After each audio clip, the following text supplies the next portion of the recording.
David Bay here for MuscularDevelopment.com. I'm down here in Mexico for the 2013 IFBB Tijuana Pro, hanging out here with bikini competitor Belinda Kiriakou. Kiriakou. You said it. You got it right. I got it.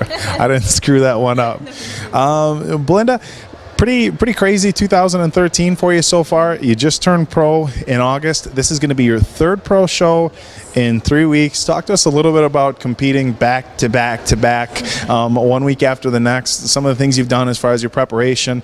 I know a lot of people, you know, when you focus on doing shows that are that close, peaking and coming in top condition can be difficult. Talk to us a little bit about competing in 3 shows in 3 weeks.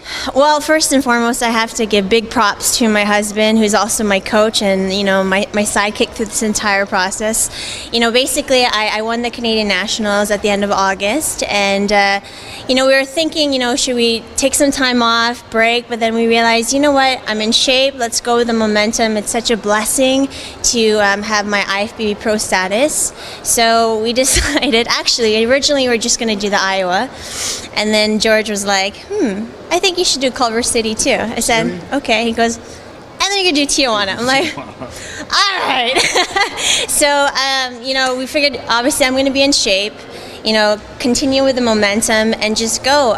It's definitely been a challenge in the process, especially coming in for the first show for Iowa. I placed 6th. It was a great experience. It was a great learning experience, and that's why I'm here this year. It's more of the journey, the experience to get to know the IFBB judges. It's a completely different judging panel, different way of I guess, judging the competitors than they usually do in Canada.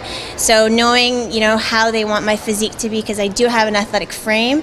So just kind of tweaking the diet from week to week to see what works and what's going to be better. So I did Culver City. I placed 13th. Wasn't too happy with how I placed, but again, I can't always say it's about the placing, it's about the experience, trying to understand what exactly IFBB wants in terms of the physique and stage presence. So I think, you know, coming into this show, I'm really excited because I did a lot of studying and we spoke to a few judges. So I'm excited to share my package this weekend. All right, now you have a pretty interesting background story. A lot of the people that we see coming into the IFBB, it's straight from, I started the MPC at a local level, go to a national level, try to earn that pro card, you know, and you have a real interesting background. You started with Miss Universe Pageantry, actually earned your pro card in the WBFF and wanted to get into the IFBB, so you had to resign your pro card from the WBFF. Talk to us a little bit about that. Like, how did you get into the pageantry competition, and how did that you know, transcend into the WBFF, and what made you want to get into the IFBB? Yeah, it's a really interesting story because, you know, I know a lot of girls who do pageants. They've always had a dream of, you know, going to Miss Universe pageant, and I was literally a tomboy wearing my brother's shorts, you know, wearing my balling shoes. So my baller shoes. Basketball. Sorry. She says baller shoes. I'm like, I'm assuming basketball, but baller shoes. The ghetto side comes out sometimes. Right. You know what? It was funny because I always knew I wanted to get on stage. And I initially thought about doing a fitness competition, and one of my friends had forwarded me all this information from Miss Universe Canada and said, please vote for my cousin. So I went to the website and I looked into it and I discovered... Wait a minute. So your friend sent you a thing that said, please vote for my cousin. Yes. And then you decided to go do it. Is that where you're going? After you apply for the year after. Oh, okay. So it's for the year after. I'm like, man, you just hamstring that girl. Like, go vote for my friend. I think I'll just go do it myself. That's how things happen for a reason. And so when I went into the website, I looked at the credentials and what they're looking for, and I thought, you know what, doing a pageant would probably be better for me because I liked that it wasn't just about, you know, the exterior. It's more about your credentials, your education, and what your platform is. So I thought it would be a great platform for me, you know, in terms of my career and networking with a larger demographic. So I did that. I applied. I got an interview, and I was top 12 in the Ontarios, and then I went to the Nationals, and then I won Best Body and Audience Favorite. And then from there, I basically said, let's get on stage with all the fitness competitors, which is my niche, and here I am. All right, again, a really, really cool backstory. We just did a little photo shoot outside, and you guys are going to see some crazy stuff in this video.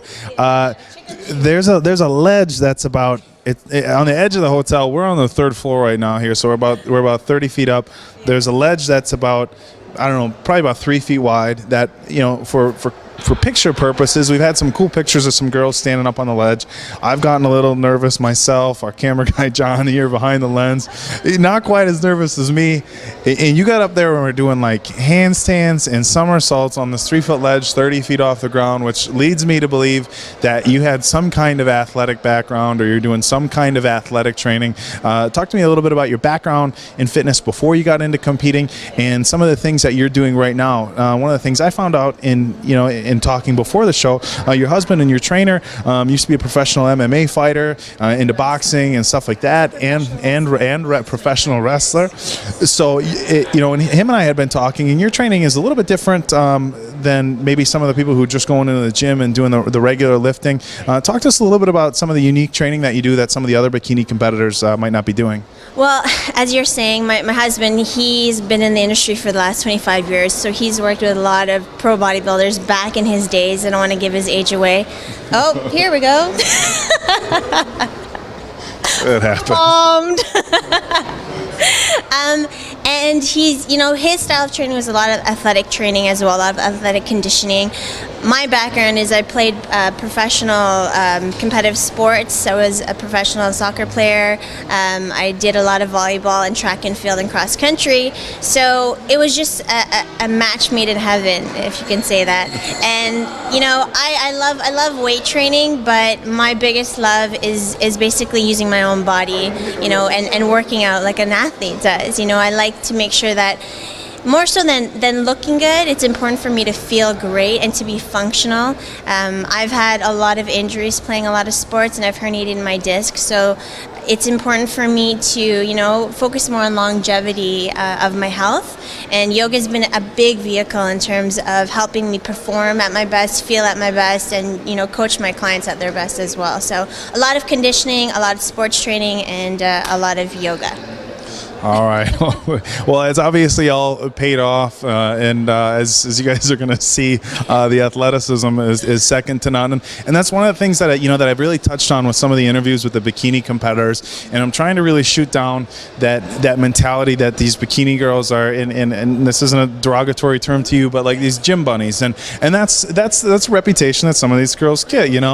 Yeah, you're going and you're doing your 15 and your 20 rep sets, and you're doing your cardio and stuff like that, and that's what it takes to be an IFBB bikini competitor. And I'm guilty. Before I started working for muscular development and getting to talk to a lot of bikini girls, I would have thought the same thing. You look at some of the physiques and you think, oh well, that's not something that somebody would need to do more than a couple days of weights and maybe a little bit of cardio.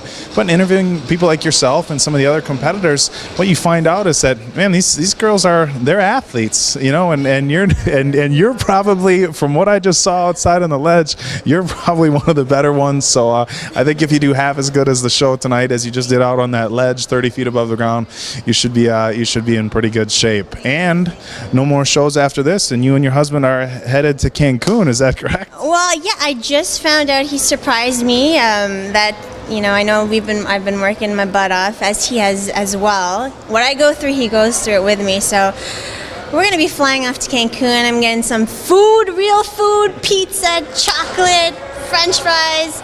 It's important, I think, to balance it out, and I really appreciate you saying that, because as a bikini competitor, we train rigorously and just really trying to figure out how to get your physique. I would actually say maybe bikini modeling is probably more challenging versus some of the other categories, because you're really trying to tweak out your body so that you're looking lean and tight and toned and athletic, but without coming out too muscular. So again, all the respect from me for the bikini competitors, and hopefully the people on musculardevelopment.com and watching this interview can start to gain some new respect for bikini competitors as well. So, and I think just basically in closing, just to say, every experience is an experience in itself, and so I'm just trying to learn as much as I can with the help of my husband who's coaching me, and with the help of the judges and the other competitors, and just take whatever you can, leave out the bad and take the good, and just move forward and make sure that we are healthy and we really are enjoying the journey, and I think that's key through all of this. So. I'm sorry, I'm like almost slapping you. Say out with the bad and with the good. Yeah. You guys know I'm a big movie buff. That's a Happy Gilmore, Adam Sandler movie. Do you remember that? Do you remember that movie? Out with the bad, in with the good. Kevin Nealon. All right. Well, I'll stop jibber jabber about movies, and we're gonna let you get some food. You and your husband are gonna go relax a little bit before the show tonight. So we're gonna wrap this up. This is David Bay with IFBB Bikini Pro, Belinda Kiriakou for muscular development. Kiriakou. Let's say it together. Ready? 1, 2, 3. Kiriakou. All right. At the 2013 IFBB Tijuana Pro for musculardevelopment.com.